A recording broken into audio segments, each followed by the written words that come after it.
kao djeca bojali jaja? Jako jednostavno, Petre.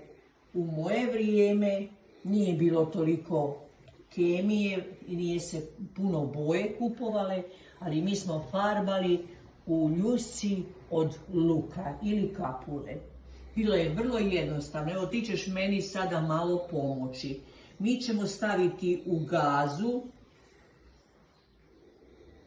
jaje koje nije kuhano, a želimo li neki motiv, stavit ćemo taj oblik. Ja sam stavila list od petrusimula, a ti ćeš sada meni pomoći vezati. To mora biti dobro čvrsto vezano kako bi ovaj petrusimul ostao tako kako jeste.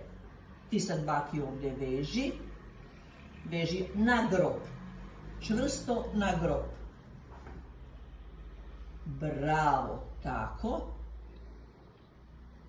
I kad to vežemo, stavit ćemo u jednu posudu u kojoj je ljuska od kapule i to će se zajedno kuhati. Evo, ja ću ti ovo odrezati.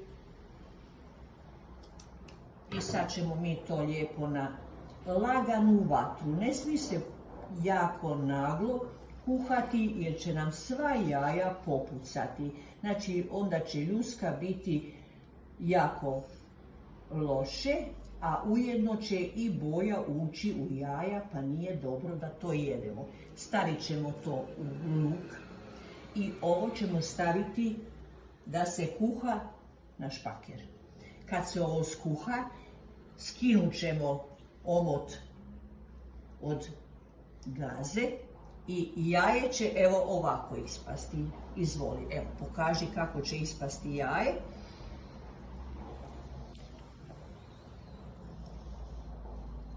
I samo ćemo ga malo sa vatom proći uljem. A to se čini radi sjaja. Ovo je jako zdravo, nema kemije i danas baka na isti način za vas boja jaja. Hvala na razgovoru. Molim, dušo.